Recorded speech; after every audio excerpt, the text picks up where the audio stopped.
कि जो व्यक्ति क्राइम करेगा, जो व्यक्ति, एक minute sir, let me complete please, ठीक है, जो व्यक्ति क्राइम करेगा इस देश की संपत्ति को नुकसान पहुंचाएगा, इस देश की मर्यादा को नुकसान पहुंचाएगा, इस देश के इतिहास को नुकसान पहुंचाने की कोशिश करेगा, इस देश की संस्कृति के साथ में खिलवाड़ करने की कोशिश करेगा।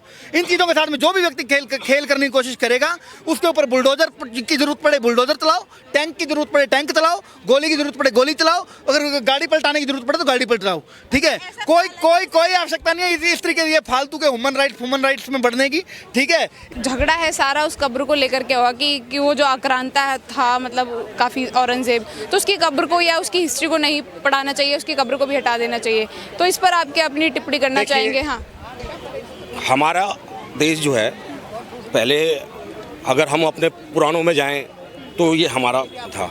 अगर मुस्लिम शासक आके यहाँ राज किया तो उन्होंने बहुत चीज़ें बनाई, कब्रें बनाई, लाल किला बनाया, जामा मस्जिद बनाई, कुतुब मीनार बनाया है। अगर हम तो थे ही नहीं, सर बनाया कि नहीं बनाया, पता नहीं किसने एक मिनट, नहीं, आपके इस बात का ना एक छोटा सा मेरे अंदर आपकी इस बात से क्यूरियोसिटी जागी, एक प्रश्न जागा, अगर आप उसका उत्तर दे पाएं तो, अगर आप उसका, एक मिनट सर, अगर आप उसका उत्तर दे पाएं तो, क्यूरियोसिटी मेरे अंदर ये जागी, मेरे अंदर प्रश्न ये जागा, जब आपने कहा कि मुगलों ने लाल किला बना दिया, न जाने क्या क्या बना दिया, ठीक है, लेकिन वही मुगल जब वो अरब कंट्रीज के अंदर थे, अपने वहाँ पर थे, ठीक है, वहाँ पर रेत के टीले पड़े रह गए, वहाँ ये सब क्यों नहीं बना पाए, यहाँ पर आके क्यों बनाया, क्यों नहीं बना पाए? हाँ, वजह क्या है कि ये जो बाबर को भगवान मानते हैं। ऐसा है, ये जो भारत है सोने की चिड़िया, यहाँ ऐसी संपदा रही, यहाँ का जो स्थल है, भूमि है, यह सब भूमि है, और यही जगह है कि पूरी दुनिया जो आज भारत को मान रही है, यही कारण है। वसुधैव कुटुंबकम की जो चल रहा है, ये हमारा यही बात है ना सर। देखिए एक मिनट, आपने थोड़ा, आपके भाव अब मेरे को समझ में आ गए हैं। आप भी वही राष्ट्रवादी बात कर रहे हैं जो मैं कहना चाह रहा हूँ, आप भी वही भारत भूमि के हक की बात कर रहे हैं, लेकिन आप शब्दों का चयन थोड़ा गलत कर गए। एक मिनट, शुरुआती दौर में आप शब्दों का चयन थोड़ा गलत कर गए कि मुगलों ने यहाँ पर आकर के बहुत कुछ बनाया, उनकी औकात नहीं थी सर बनाने की। एक minute, let me complete please, ठीक है। उनकी औकात नहीं थी यहाँ पर आकर के कुछ बना देने की, ठीक है। ये यहीं के कारीगरों की देन है, यहीं के लोगों की देन है। और रही बात उनकी, अगर उनमें ये दम था बना पाने का तो वो अपने देश में बना लेते, ठीक है। यहाँ आकर के नहीं बनाते, वो जब वो वहाँ पर थे तो वहाँ पर बना लेते, ठीक है। की बात आ रही है जो देखिए, जो अगेंस्ट में जो हिंदू समुदाय, बजरंग दल और तमाम जो मतलब हिंदू संगठन के लोग हैं, वो कह रहे हैं कि ऐसा आक्रांता जिसने इस देश की बहन बेटियों के साथ इतना गलत किया, उसकी कब्र को रखना, उसको पूजना बहुत गलत है। तो आप मानते हैं उसको? आपको बताओ, मैंने अमीर खुसरो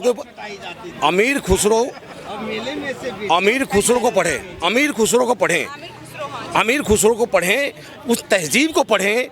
ऐसा नहीं है कि रसखान को पढ़िए और अकबर को पढ़े, मगर ऐसा नहीं है कि शासक जो होता है पूरा उसके भी दर्द होता है, ऐसा नहीं है। कुकर्मी था, जैसा भी था, लेकिन उसने शासन किया। अब आज मोदी को भी सब लोग गलत कहते हैं। अरे एक सेकंड, आज मोदी को भी सब गलत कहते हैं। इसको अरे लोग कह रहे हैं, जिस शासक की आप बात कर रहे हो ना, उस शासक को दैत्य क्रूर के नाम से जाना था हिस्ट्री में। आप इस बात को जानते हो ना, जिसका जिक्र कर रहे हो उसको जिक्र करने वाले को और उसको कड़ी से कड़ी सजा मिलनी चाहिए। जो क्रूर, जो कब्र को पूजना सर अभी भी रखना सही है? बिल्कुल सही नहीं है, बिल्कुल सही नहीं है। उसकी कब्र को हटा करके मैं भारत सरकार से, जिसने अपने परिवार को नहीं बख्शा, वो किसी को क्या बख्शेगा? और कौन सा वो क्रूर शासक था, ठीक है। कुछ लोग तो उन्हें रोल मॉडल मानते हैं, पूछते हैं, वो रोल मॉडल मानते हैं ना, तब वो उसी प्रवृत्ति के हैं। वो देश में हिंसा प्रवृत्ति चाहते हैं, वो हिंसा शांति नहीं चाहते। हर मुसलमान प्यार मोहब्बत से काम करता है, पर लेकिन जो हिंसक है ना, जो देश में दंगा करा रहे हैं, देश में अशांति पहुंचा रहे, वो इसी शासक के, औरंगजेब के वंशज, और वो देशद्रोही हैं। जो अभी देखो, औरंगजेब के ऊपर क्या जरूरत थी उसमें नागपुर में हिंसा कराने की? राष्ट्र की संपत्ति को क्षति पहुंचाने की क्या जरूरत थी? क्या मिला उस व्यक्ति को? उसका घर, उसका परिवार सब जदोजहद हो गया, जमीन तो हो गया, क्या मिला उसे, अब एहसास हो रहा होगा। गलत बता रहे हैं, कह रहे हैं कि आदमी की गलती, आप उसका घर क्यों बुलडोजर चला दे रहे हो उसके ऊपर? तो राष्ट्र की संपत्ति को नष्ट करेगा वो? क्या राष्ट्र की संपत्ति को नष्ट करेगा वो? आज उसे एहसास होगा कि राष्ट्र क्या होता है, संपत्ति क्या होती है। आज उसे ये पता चल रहा होगा कि मैं किस राष्ट्र क्रूर शासक के अगेंस्ट राष्ट्र क्रूर शासक का समर्थक करेगा और राष्ट्र को क्षति पहुंचाएगा तो उसका क्या होगा। 30 सेकंड के लिए माइक चाहूंगा, 2 लाइनों के अंदर बात को खत्म करूंगा, रवाना होऊंगा। आपके 2 प्रश्न अभी तक मेरे को समझ में आए। पहला औरंगजेब की कब्र को लेकर के, दूसरा बुलडोजर सिस्टम को लेकर के। ठीक है, औरंगजेब की कब्र की जहाँ तक बात है, मैं आपके चैनल के माध्यम से भारत सरकार से अपील करता हूँ कि औरंगजेब की कब्र को मत तोड़ा जाए, बल्कि उस कब्र के ऊपर मुत्रालय बना दिया जाए और हर व्यक्ति जाकर के उसके ऊपर मूत करे। ठीक है, क्योंकि वो एक क्रूर शासक था, वो एक आक्रांता था और उसकी औकात इतनी ही होनी चाहिए और उसके देश के अंदर रिस्पेक्ट भी इतनी होनी चाहिए कि इस देश के युवा जाकर के उसकी कब्र के ऊपर मूतें। That's it. ठीक है, दूसरा जो आपने कहा बुलडोजर सिस्टम की बात, बुलडोजर सिस्टम कितना सही कितना गलत, ये जानने के लिए अगर आपको इसको लेकर अगर भाव जानने हैं ना जनता के, ठीक है, तो आप उस जनता को पूछना, किसी धर्म विशेष को, किसी पंथ निरपेक्ष को छोड़ दीजिए।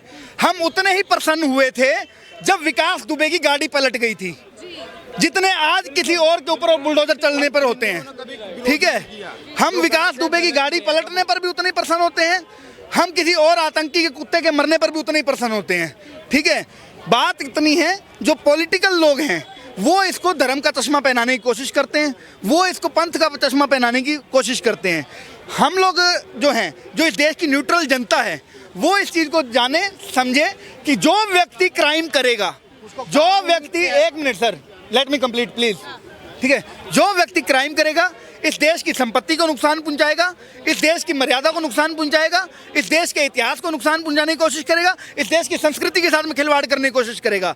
इन चीज़ों के साथ में जो भी व्यक्ति खेल करने की कोशिश करेगा, उसके ऊपर बुलडोजर की जरूरत पड़े बुलडोजर चलाओ, टैंक की जरूरत पड़े टैंक चलाओ, गोली की जरूरत पड़े गोली चलाओ, अगर गाड़ी पलटाने की जरूरत पड़े तो गाड़ी पलटाओ।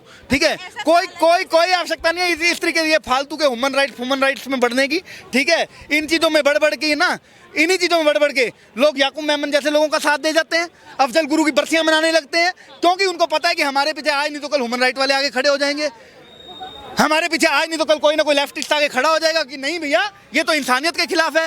अरे इंसानियत के खिलाफ जैसे जहर को जहर काटता है, लोहे को लोहा काटता है, उसी प्रकार से इन कुत्तों की भाषा ही समझ में आएगी, इनको इन हिंसक लोगों को हिंसा की भाषा ही समझ में आएगी। ऐसा शासक जिसका इतिहास इतना काला रहा हो, इतना खतरनाक रहा हो, ऐसे कोई भी ऐसी छवि या उसकी ऐसी कोई भी निशानी रखना ज़रूरी है, उसके बारे में बताना ज़रूरी है, या उसे खत्म कर देना चाहिए? पहले तो हमारा जो इतिहास जो है खंगाला जाता है, जो उन्होंने लिखा, क्योंकि मैं लेखक और प्रकाशकों के बीच में रहता हूँ, खुद प्रकाशक हूँ। ठीक है नहीं, तो जहाँ तक मेरा अध्ययन का सवाल है, क्योंकि जो इतिहास जो पढ़ाया गया ना वो गलत पढ़ाया जा रहा है, और उन लोगों जो लिखा वही बनते, हकीकत लोगों तक आनी चाहिए। जी सर, हकीकत लोगों तक आनी चाहिए। हकीकत मैडम जी यही है कि देखो, देश में जो व्यक्ति सारे रह रहे हैं वो राष्ट्र प्रेम होना चाहिए उनको। जिस देश में हमें खाने के लिए अन्न मिल रहा है, रहने के लिए जगह मिल रही है, तो इस देश के प्रति प्यार मोहब्बत और सहानुभूति होना चाहिए, ना कि हीन भावना होनी चाहिए। लोगों से भाईचारा होना चाहिए। अब जो चंद ठेकेदार बन गए हैं, जो अपनी रोटी सेकने के लिए दूसरे को मतलब बेचारे को कुर्बान कर देते हैं। मैं एक आपको रियल वाक़या बताता हूँ। एक आमिर नाम का लड़का था, मेरे साथ ट्रैवल कर रहा था ट्रेन में ग्वालियर के लिए। वो लड़का जम्मू कश्मीर से भागा हुआ था और MSc होल्डर था वो। मैंने कहा भाईजान कैसे, क्या दिक्कत हो गई? तो बोले कि हुर्रियत वाले जो अलगावादी नेता हैं वो हमारे घर में आके दबिश डालते हैं, बोलते हैं कि आपको कश्मीर की शहादत आज़ादी के लिए कुर्बानी देनी पड़ेगी, आपको अपने घर से एक बच्चा देना पड़ेगा। तो उस भाई ने ये कहा था कि अगर मैं वहाँ से नहीं भागता तो मेरा कैरियर तो ख़त्म हो जाता, अगर एक भी पुलिस कंप्लेंट हो जाती तो मेरा जीवन, तो मेरी पढ़ाई लिखाई, मेरे अब्बू के अरमान, मेरी अम्मी के अरमान सारे ख़त्म हो जाते। तो मुझे इसी वजह से भाईजान भागना पड़ा है। मैंने कहा बहुत अच्छा काम किया आपने। तो आप बताइए, ये चंद ठेकेदार है OBC जैसे, जो कुछ अपनी रोटी सेकने के चक्कर में पूरी कौम को ले डूबने का काम कर रहे हैं, तो उनको ये समझना चाहिए, सोचना चाहिए कि जो राष्ट्र हमें जगह देने के लिए जगह दे रहा है, सम्मान दे रहा है और सब कुछ दे रहा है, उस राष्ट्र के प्रति, उस माँ के प्रति हमारी कैसी सोच रखनी चाहिए और कैसी भावना होनी चाहिए। तो मैं यही संदेश दूंगा भाई कि सुधर जाओ समय रहते, वरना तुम ना इधर के रहोगे ना उधर के रहोगे। जी सर, आप जिस भाईचारे की बात कर रहे हैं, आरोप लग रहा है कि मतलब कि आप जो है सरकार का जो बुलडोज़र है या जो भी कार्रवाई है केवल मुसलमानों के खिलाफ होती है, तो एक समुदाय को यहाँ पे दबाया जा रहा है सर। क्या आपको ऐसा लग रहा है, इस मतलब देश में महसूस होता है? आप भी पढ़े लिखे हो, आपको भी ये रियलाइज़ करना चाहिए कि अगर कोई जानबूझकर क्यों किसी की संपत्ति को नष्ट करेगा, क्यों बुलडोजर चलाएगा। बेफ्यूल में तो कोई शौक नहीं है या किसी को कोई दुश्मनी नहीं है।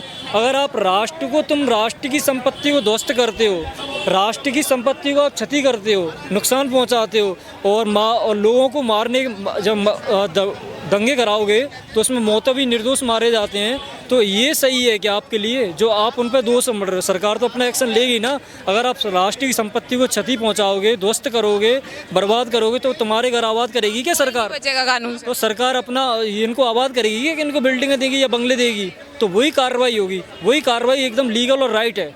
बहुत बहुत धन्यवाद।